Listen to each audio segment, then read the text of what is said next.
ભારત માતા કી, ભારત માતા કી. એક તો મારે આપની વચ્ચે આવવાનું લેટ થયું છે, કારણ કે ભાવનગરથી આવ્યો સીધો ભાવનગર જવાનું છે.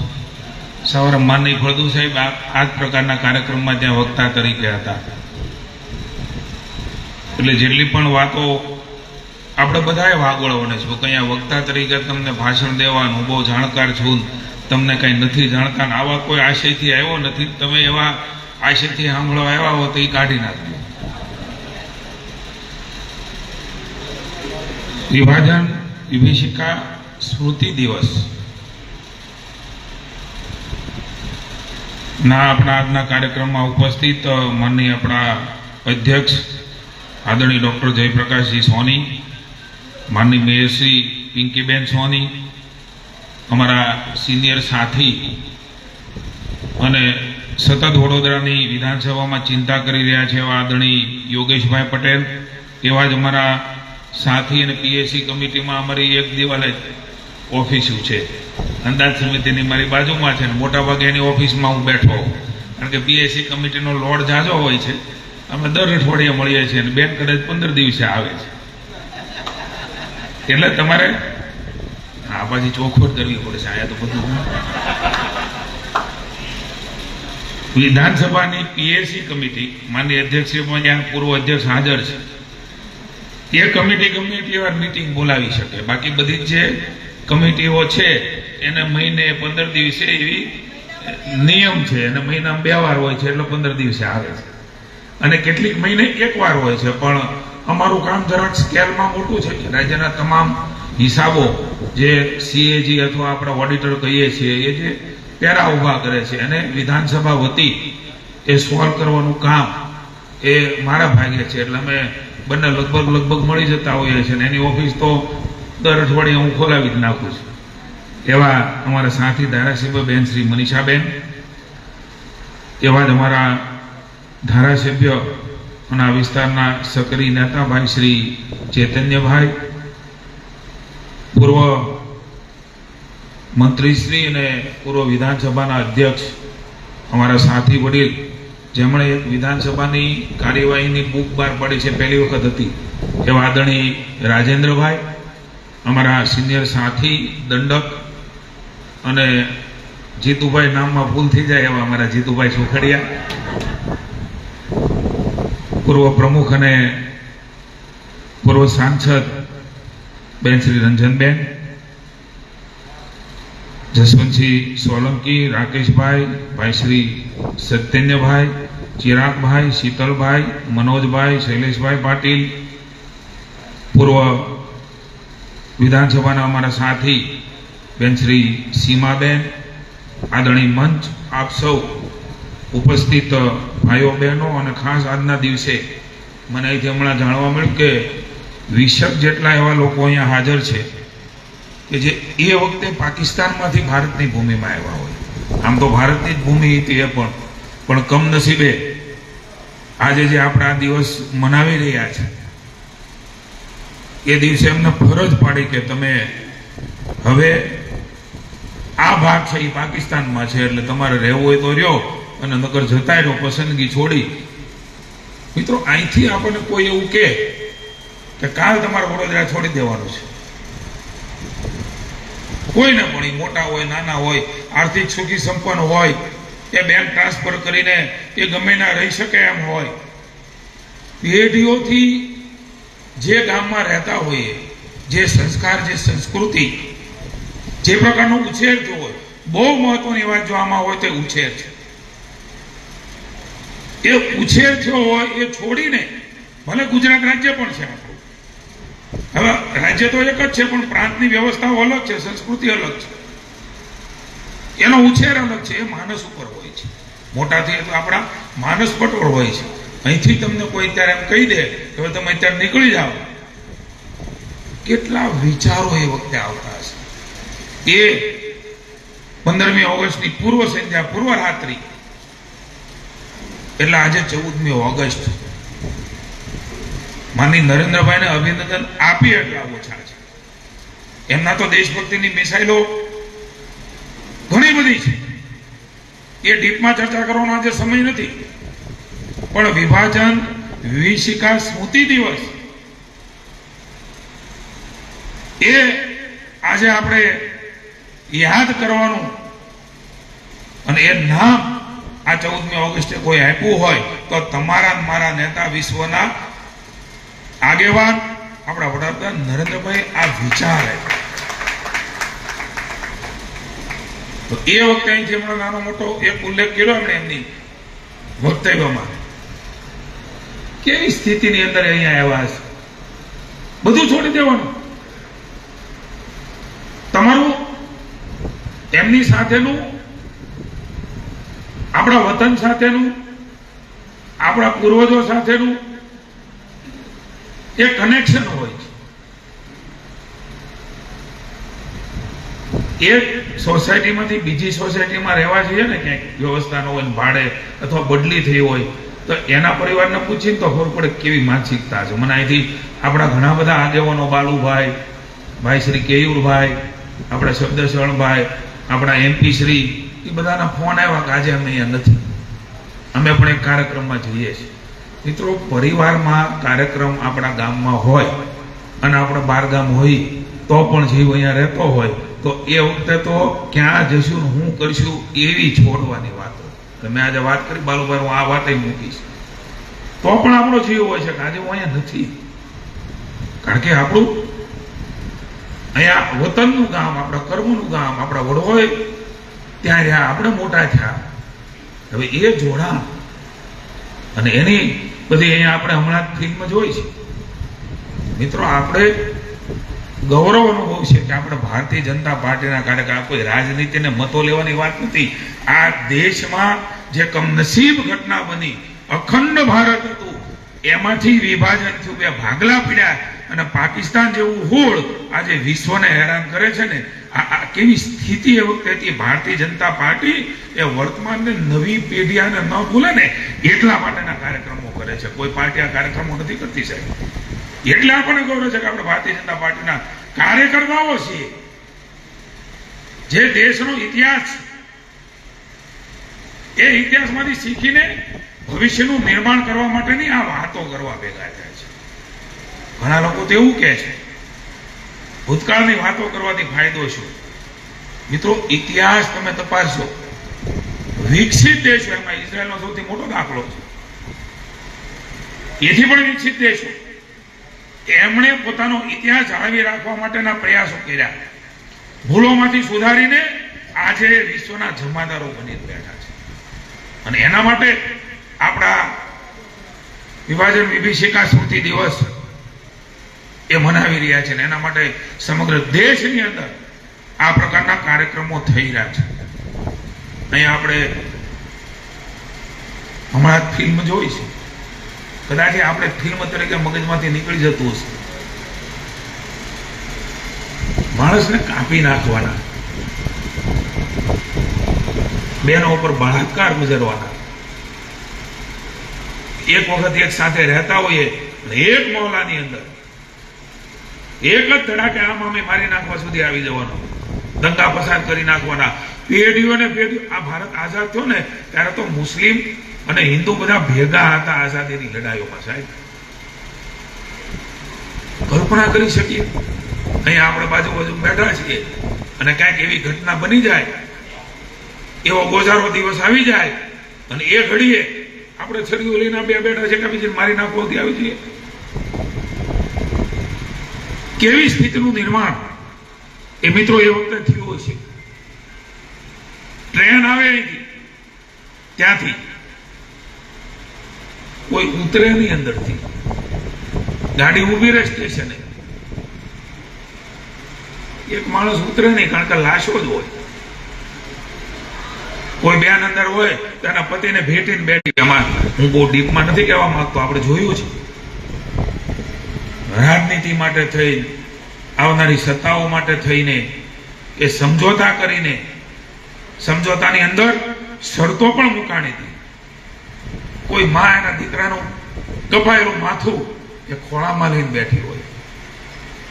એ ટ્રેન નહોતી સાહેબ, અહીંયા જે બતાવી ને એ કોઈના પરિવારનો જીવનનો અંત પણ ક્રૂર અંત, મૃત્યુ તો હોય. કેવી સ્થિતિ ને ટ્રેનું આવે સાહેબ, સ્ટેશન ઉપર માણસ નો ઉતરે. કલ્પના કરી શકીએ આ લોકો અહીંયા બિરાજ્યા છે. કેટલાક લોકો તો અત્યારે એમને જો યાદ હોય તો એની શ્રુતિ પટ પર આ સમય યાદ હશે, કદાચ એ વખતે એ ઘટના તો બની હોય, એને તો યાદ હોય પડખે આવું બન્યું છે, પોતાના જગ્યાએ ન બન્યું હોય, બની શકે. નથી માની પ્રમુખશ્રી કીધું, લાખો લોકો, 20 લાખ લોકો મારી નાખવામાં આવે ખરાબ રીતે. એ દિવસ આજે આપણે મનાવી રહ્યા છીએ.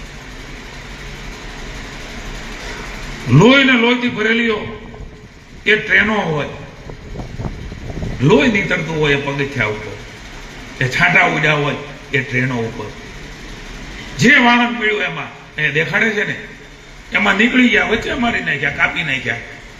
હિન્દુ હતા. આ પ્રકારની આપણે આવતીકાલની ઉજવણી એ આનંદ છે, પણ દેશનું વિભાજન આપણા સૌ માટે બહુ દુઃખની ઘટના છે. અને એટલા માટે મેં હમણાં કહ્યું કે ઘણા લોકો એવું કહે છે કે ઇતિહાસને વાગોળવાથી શું ફાયદો,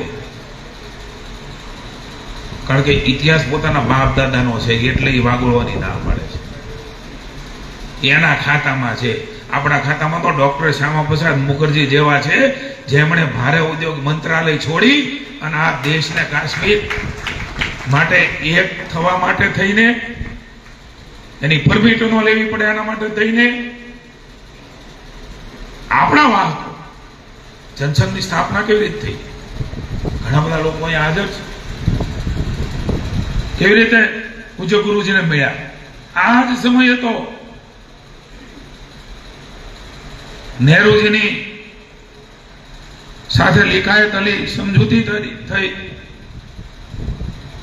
એ સમજૂતી માં લખાણ હતું કે લઘુમતીઓને બંને દેશોની અંદર સુરક્ષા આપવામાં આવશે, રક્ષિત કરવામાં આવશે. ભારત તો આજે પણ કરે છે. બધા કહેવા નીકળે છે ને કેટલાક લોકો જે કટ્ટરપંથીઓ છે, જેને વોટ બેંકની રાજનીતિ કરવી છે, જેને એના ઉપર રાજકારણ કરીને દેશમાં સત્તામાં આવવું છે, એને આપણે કહેવા માંગીએ છીએ. આજે પણ મુસ્લિમો ભારતને, ગુજરાતને દેશમાં સલામત છે. પાકિસ્તાનની અંદર હિન્દુ સલામત નથી. એ વાત લઈને ડોક્ટર શ્યામા મુખર્જીએ વાત કરી કે આપણો સમજોતો થયો છે, કયો પાકિસ્તાનને આપણા હિન્દુઓ જ્યાં છે એને ક્રૂર રીતે મારવામાં આવે છે. અહીંયા વસ્તીની પણ ટકાવારી મારી પાસે હતી. રાજુભાઈમાં વિશેષ કહી શકીએ, હવે લગભગ 0.8 જેટલા ન્યાય રહ્યા છે. 28% આપણી વસ્તી જે તે વખતે પાકિસ્તાનમાં હતી, બાંગ્લાદેશમાં હતી. આપણે તો આજે પાડીએ છીએ, એ વખતે પાડતા હતા. એ દબાણ કર્યું, પણ વોટ બેંકની રાજનીતિ, મુસ્લિમ લીગ માટેનો પ્રેમ, આવા કટ્ટરપંથી મુસ્લિમો માટેનો પ્રેમ, અને જો એવું કરવા જાય તો મતોનો આપે આજનું નથી. એના પ્રપોત્ર જે અત્યારે કરી રહ્યા છે ને આજનું નથી, એના પરદાદાઓ વખતથી આવ્યું આવે છે. જેનેટિકલી ગુણો આજે બતાવી રહ્યા છે. સમય એ રાજનીતિની વાત કરવાનો આજના દિવસનો નથી, બાકી તો આખો ઇતિહાસ નીકળે એવું છે. કેમ ભાઈ તમે ન કહી શક્યા? હજી તો તાજી આઝાદી હતી, સમજોતા હતા, આપણે આ રક્ષિત કરતા હતા. એ વખતે ગાંધીજી અને નહેરુજી એ વખતે કીધું હતું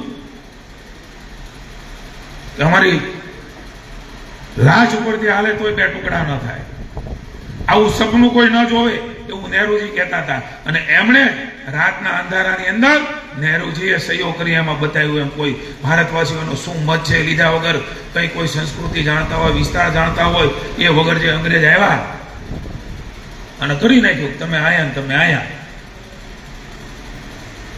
એવી પરિસ્થિતિઓ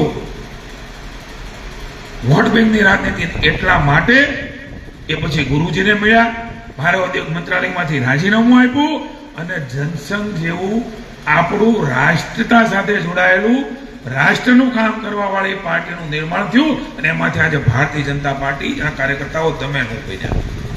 આ ઇતિહાસ છે. નેશન ફર્સ્ટ, સત્તા પછી આજે પણ દેશની વાત આવે છે ત્યારે, અને નરેન્દ્રભાઈ માટે તો આપણે કહીએ એટલું ઓછું છે. જેના કણકણમાં અને જેની ક્ષણ ક્ષણમાં મહાભારતી વસેલી છે, અને એના માટે એમણે બધું જ કર્યું છે. કાશ્મીરમાં ભારતનો ધ્વજ કોઈ ફરકાવવા માટે જતું નહોતું.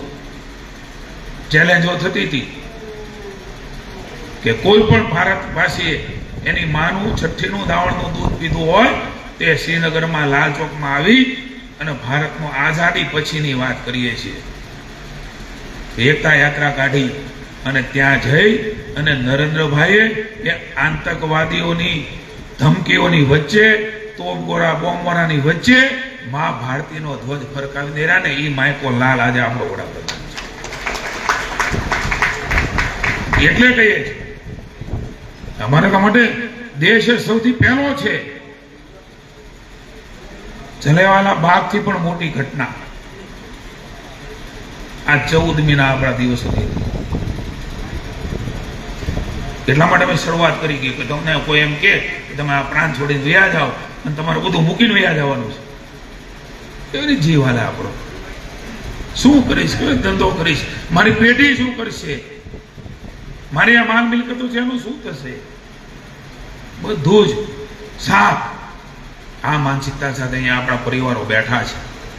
એ પરિવારને બોલાવીને એમને પણ સાંભળવાનો મોકો, એ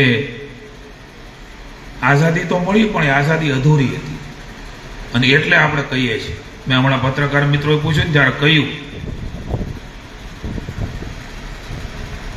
તમે હેના માટે આવ્યા છે, એટલે મેં કીધું એક દેશ ઇઝરાયલ કેવા સંઘર્ષમાંથી પછી કેવા સંઘર્ષમાં આજે એ ઇઝરાયલ મેરુસલામ નેક્સ્ટ યર મેરુસલામ એમ કહેતા કહેતા વર્ષો સુધી છૂટક છૂટક છૂટક યહૂદીઓ રહ્યા સમગ્ર દુનિયાની અંદર, પણ એનું જે કમિટમેન્ટ હતું, દેશ માટેની જે વાત હતી, અને એમાંથી આજે ઇઝરાયલ સમગ્ર મુસ્લિમ કન્ટ્રીઓમાં ઘેરાયેલું છે, તોય કોઈને દાદ નથી આપતું અને વિશ્વમાં પ્રસ્થાપિત થયું છે. એક દેશ માટે થઈને એક સંકલ્પ કેવો હોય, એમ આજે આપણે ભેગા થયા છીએ ને એ અખંડ ભારતના સંકલ્પ માટે ભેગા થયા છે. એવું ન માનશો, ન થાય એ પણ થાય. એવું દેવ જો માની લીધું હોત તો એ ઇઝરાયલ ન હોત આજે. એ સંકલ્પો, આપણું ભારત એક રહે, આપણું ભારત અખંડ છે, અખંડ રહે. નવીન વર્તમાન પેઢી એમની માનસિકતાઓ વર્તમાન સ્થિતિની અંદર બદલાય નહીં, આપણો ઇતિહાસ ભૂલે નહીં. આ આઝાદી એમનેમ નથી આવી, અનેક લોકોએ એમાં બલિદાનો આપ્યા છે, અને ભાગલાવાદી પરિબળોએ ત્યારે પણ ભાગલા કર્યા હતા. આપણે પણ ચેતવું પડશે, સમાજને ચેતવવો પડશે. હજી પણ ભાગલા કરવા માટે નીકળી પડ્યા છે. વોટ બેંકની રાજનીતિથી ભાગલા પાડીને રાજ કરો, મુસ્લિમ લીગને સમર્થન આપવાનું, એ વખતે પાકિસ્તાનના ઠરાવો કરી નાખવાના, એ ઠરાવોને સમર્થન આપવાના, એ વખતે કોઈ રોકી ન શક્યા. એમની માનસિકતાઓ એવી હતી, કારણ કે એમને સત્તા દેખાતી હતી. હવે સત્તા એ કોંગ્રેસને દેખાતી હતી અને અમે રાજમાં આવવાના એ દેખાતું. 48ની અંદર દેશ કેવડો, કેવી એની તાજા સાધનો છે, કેવી રીતે કોઈ કુટુંબ રહેતું ભરણ પોષણ કરતું હોય છે. આ વાત વાગોળવાની છે. આજે તો કદાચ ઘણા બધા સુખી સંપન્ન હશું, વિવિધ સંસ્કૃતિ, વિવિધ ભાષા, એ મનસ્થિતિ, એ પ્રકારની એમની રોજગારીની તકો, એ પ્રકારનું એમનું જીવન ગુજરાન ચાલતું હશે, અને એ વખતે નીકળી જવાનું. કેટલી બધી ખરાબ સ્થિતિની અંદર એ મિત્રો અહીંયા આવ્યા હશે, અને અખંડ ભારતના આપણે ટુકડા થયા અને કલ્પી ન શકીએ એ પ્રકારે તુષ્ટિકરણની રાજનીતિમાં કોંગ્રેસ અને મુસ્લિમ લીગ, આ બંને લોકોએ દેશની જે બદહાલ સ્થિતિ કરી. મેં કહ્યું હમણાં, રૂમમાં બેઠીને મુઠ્ઠીભર લોકોએ, ખબર ન પડે, જેને ખબર નથી, એ પ્રકારે એમના ભાગલા કર્યા, એ પ્રકારે દેશને વિભાજિત કર્યો. મોહમ્મદ અલી ઝીણા એ વખતે ખુલ્લેઆમ કહેતા હતા, અમારે તો વિભાજિત ભારત અથવા નષ્ટ ભારત જ ખપે. આ મુસ્લિમ લીગની માનસિકતા હતી અને એની આરે એ વખતે કામ કરવા વાળા કામ કરીને સૌ પોતપોતાનો સ્વાર્થ સાધતા હતા. પાછા મોહમ્મદ અલી ઝીણા તો ન તો નમાજ પડતા, નતા મુસ્લિમમાં આવે છે એ પ્રકારની બધી પદ્ધતિઓ અપનાવતા, અને તો પણ એ મુસ્લિમ રાષ્ટ્ર બનાવવા માટે એ નીકળી પડ્યા અને રાજકીય સહારો પણ એ અહીંથી રાજનીતિના પરિબળોને લઈને એ કરવામાં મદદ કરી. અને એમના કારણે હમણાં બતાવ્યું જાઓ જલાલી હવેલીઓ, તમને કોઈ એમ કે તમારે કાલથી શરણાર્થીમાં વ્યા જવાનું છે, હવેલીઓ હોય જાઓ જલાલી હોય એ છોડી અને શરણાર્થી જે બન્યા હશે એવી માનસિકતામાં એ રહ્યા હશે. નાનું છોકરું હશે, કોઈક ગુજરી ગયું છે, કોઈ કુટુંબમાં રહ્યું છે, કોઈક નહીં રહ્યું હોય, ભવિષ્યનું એને કંઈ ભવિષ્ય નહીં દેખાતું હોય, હું શું કરીશ. આ મનસ્થિતિની અંદર આ પાપ એ મિત્રો જે પ્રકારે જે તે વખતે થયું એ દિવસ કે આજે માનવ સર્જિત વિભીષિકા તરીકે આપણે આજે એને મનાવીએ છીએ, અને ઇતિહાસમાં સૌથી મોટું વિસ્થાપન એ આજનો દિવસ. ઇતિહાસનું સૌથી મોટું વિસ્થાપન એ આજના દિવસની આપણે એને ઉજવણી તરીકે ન કહીએ પણ એને આપણે મનાવી રહ્યા છીએ. કારણ કે મેં કહ્યું ને, પુનઃ એકવાર કહું છું કે ભવિષ્યની પેઢી એ ઇતિહાસ સાથે જોડાઈ રહે તો જે ભૂલો થઈ છે એ ભૂલો આગળ આપણે ન કરીને સાચા દ્રષ્ટિકોણ સમજીને આપણે આગળ વધી શકીએ. એટલે કહેવાય એવું છે કે ઇતિહાસ હંમેશા ચીર પ્રેરણા હોય આપનારો રહ્યો છે. ઇતિહાસ માટે એમ કહેવાય છે, જે પ્રજા પોતાના ઇતિહાસમાંથી કંઈ શીખ નથી લેતી એ પ્રજા પોતે જ ઇતિહાસ બની જાય છે, ઇતિહાસના પન્નામાં રહી જાય છે. આપણે નથી રહેવું, એટલા માટે આપણા દિવસ એ મનાવી રહ્યા છે, ચર્ચા કરી રહ્યા છીએ, વાતો કરી રહ્યા છીએ. વખતે કહેવાતું હતું કે સરહદો છે એ બધી સરહદો 50,000 સૈનિકો મૂકવામાં આવશે, સ્થળાંતર શાંતિપૂર્ણ થશે, એવું કંઈ થયું નહીં. એ બધી ભ્રામક ચર્ચાઓ વાતો જ રહી. આપણે જે જોયું ને એ દ્રશ્ય સરહદો ઉપર બની છે. આ બધી સમજૂતીઓ તો થઈ હતી. કોણે એ સમજૂતી માટે આગ્રહ ન રાખ્યો? કોણે આ પ્રકારની રાજનીતિ કરી? સેના માટે કરી. આજે આપણે સેના માટે વાત કરીએ છીએ,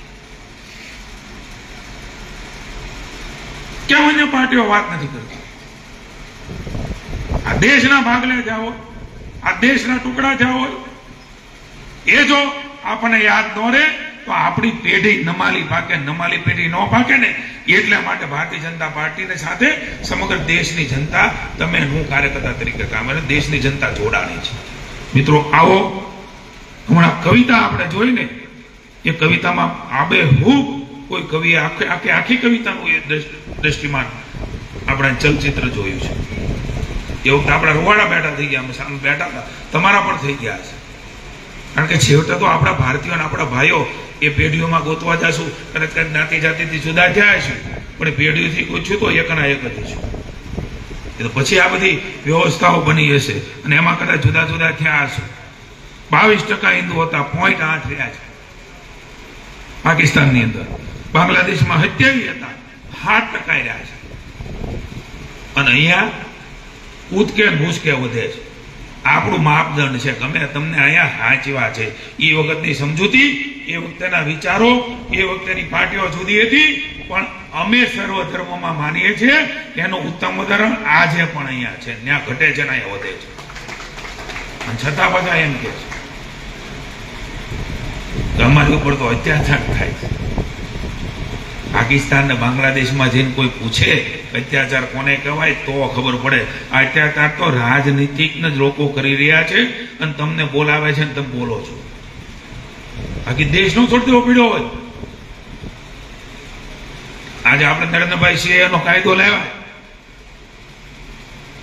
એના વિરોધ કરે. અને નાગરિકતાની વાત મેડમે સારી કરી, આપણે આપી સાહેબ. ઠેકાણા તો આપવાના કે નહીં આપવાના? વર્ષો સુધી ઠેકાણું નહોતું. એ પણ ભારતીય જનતા પાર્ટીની દેન છે, અમને આનંદ છે બેન તમે આપી છે. એવા શાસકો આવ્યા, એમને ભારતના નાગરિક. હવે ખરેખર એમની વાત સાચી છે. ન રેશન કાર્ડ મળે, ન મતદાર બને, ન જમીન મળે, એકની સંસ્કૃતિ લુપ્ત થતી હોય. એ નિર્ણય હમણાં આપણે કર્યો. આઝાદીને તો 75 વર્ષથી વધારે થઈ ગયા. હમણાં કર્યો આવે છે. આ વિચાર નહીં આવ્યો એવું નહીં માનતા હો. આ વિચાર તો આવ્યો જ તો આવતો જ હોય, પણ ફલાણી જ્ઞાતિ ફલાણો સંપ્રદાય મત નહીં આપે. આપણે આને અડવું નથી.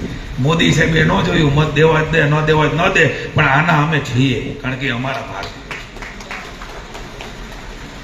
આવા મક્કમ સંકલ્પ સાથે કે મિત્રો આજની આપણી સરકાર જે કામ કરી છે, ત્યારે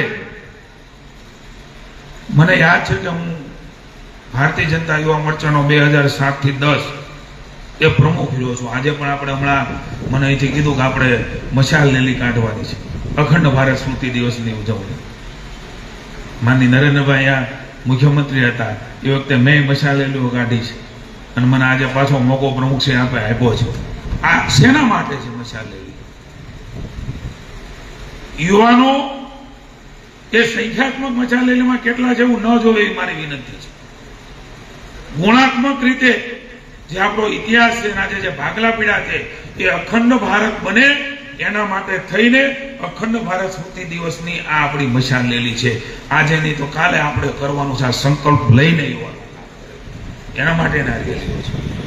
રેલીઓ કોઈ સ્પર્ધાત્મક, હું અભિનંદન આપું છું. હમણાં મેં પ્રમુખશ્રીને પૂછ્યું, નાટો વડોદરા છે, દેશભક્તિના રંગે રંગાયેલો આ સંસ્કારી ભાવનગરની જેમ આ અમારું સંસ્કારી નગરી છે. આ પણ સંસ્કારી નગરી છે.